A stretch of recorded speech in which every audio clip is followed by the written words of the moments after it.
तर मंडळी, आज आपण बनवणार आहे मटण पुलाव, तो पण इंद्रायणी तांदळामध्ये. आता तुम्ही म्हणाल हे काय नवीन, तर इंद्रायणी तांदूळ पुलावामध्ये एकदम जबरदस्त लागतो मटणाबरोबर. तर मटणाचा अर्क आणि इंद्रायणी तांदळाची आज आपण मजा घेणार आहे. तर चला बनवूया इंद्रायणी तांदळामध्ये मटण पुलाव. तर फ्रेश असं आमजाई वरवड्यावरनं मटण आणलं होतं, एकदम पाहिजे तसं. ते धुवून स्वच्छ करूनच घेऊन आलो होतो. तर थोडंसं मीठ घातलं याच्यामध्ये चवीनुसार, थोडीशी हळद थोडी जराशी जास्तच वापरायला लागणार. याच्यामध्ये जिरापूड वापरले, त्यानंतर धनापूड, त्यानंतर हा बिर्याणी मसाला तुम्हाला पाहिजे तो तुम्ही वापरू शकता, आणि ही कस्तुरी मेथी. आणि पहिल्यांदा जे दाखवलं होतं त्या सगळ्याची पेस्ट करून हे आणले होतं, तर हे टाकले. आणि सगळ्यात महत्त्वाचं म्हणजे थोडीशी जरा चटणी टाकायचीच, कारण जरा तिखट थोडं झालंच पाहिजे. मिरच्या तशा भरपूर तिखट आहेत, पण तरीसुद्धा थोडीशी चटणी टाकली. आणि हे दही टाकल्यामुळं ह्या सगळ्यांचं प्रमाण एकजीव राहील.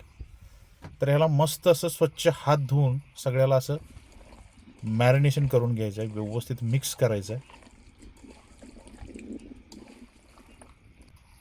तर असं सगळं काही व्यवस्थित मिक्स केलं की 1-2 तास आपल्याला तसं ठेवायचं आहे. मी काही जास्त ठेवलं नाही, मी 1 तासाभरातच आवरायला चालू केलं. उभा कांदा कापायचा आहे, तुम्हाला बारीक पाहिजे तर तुम्ही बारीक कापून घ्या, तसं काय नियम नाही आहे आपल्याकडे. तर चुलीला जाळ घालून पातेलं ठेवलं आहे, आणि पाहिजे तेवढं तूप हे गरम करून आपण याच्यामध्ये घेतलं आहे. तेल वापरलेलं नाही.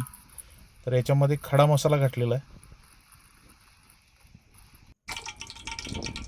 तेल गरम झाले की तो कांदा मस्त असा भाजून घ्यायचा, बरोबर तांबूस होईपर्यंत.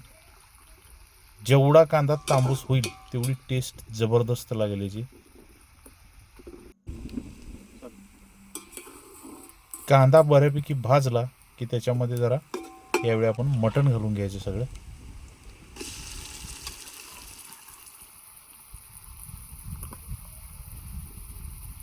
बघू शकताय मॅरिनेशन नंतर मटणाचं स्ट्रक्चर पूर्णपणे बदलते बघा. तो मसाला असा जबरदस्त लागलाय त्याला. आणि हे सगळं मटण आपल्याला ह्या तुपामध्ये सगळं भाजून घ्यायचे आहे. बरीच लोक म्हणत असतील हे सारखा तूप तेल खातोय, काय भानगड, याला काही भूत नाही का? तर मित्रांनो, आठवड्यातनं एकदाच खातोय आणि जरासं खातोय, ते काही जास्त खात नाही. हे सगळं मिश्रण आपल्याला एक जवळपास 10 ते 15 मिनटं तुपात भाजून घ्यायचं आहे. त्यामुळे जरासं पटकन शिजेल. आणि असा एक लिंबू पिळून घ्यायचा आहे. बरीच लोक विनेगर घालतात, पण त्याच्या जागी लिंबू वापरा, चव भारी येईल. आणि आपण थोडंसं गरम पाणी करून ठेवलं होतं ते ह्याच्यात वतलेलं आहे. पाण्याचा अंदाज आपल्याला बरोबर घ्यायला पाहिजे. आणि मटण मगासपासून मी जवळपास हे 80% शिजवलं असेल. आणि त्यानंतर हे असं पाण्यामध्ये एक उकळी काढून घेतली. पाण्याला अशी उकळी आली की ह्याच्यात आपण तो व्यवस्थित धुतलेला इंद्रायणी तांदूळ आपण ह्याच्यामध्ये टाकून घ्यायचा.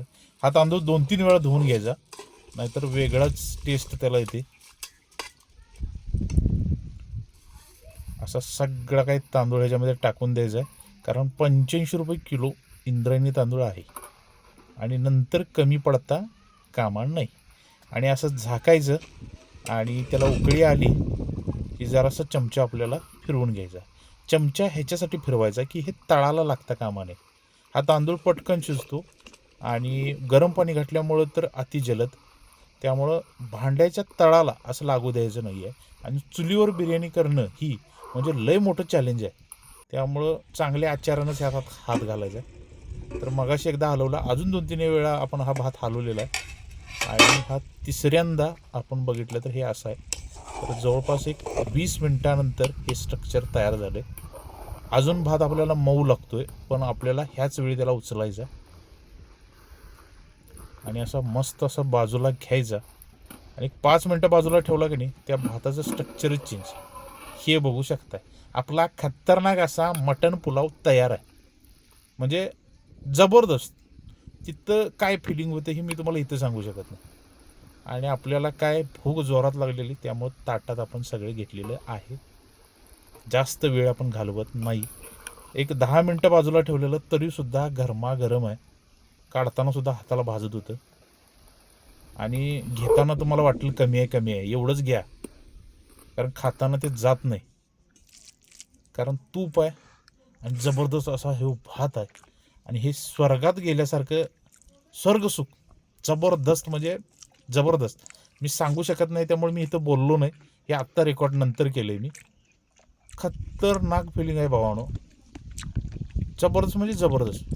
आणि हे मटण अगोदर शिजवून घेतलं का नाही, त्यामुळं नाद खुळा. मटणवाल्यानं काय आपल्याला पैसे कमी केलेले नाही काय, पण मटण चांगलं दिले. आमजाई वरडे मटण किंग दीपकराज मटण नाद खुळा लागाले. जबरदस्त. मन भरलं, पोट कधीच भरलं, पण आपलं तोंड काय थांबलं नाही. जबरदस्त रेसिपी आहे भावा, एकदा करून बघा.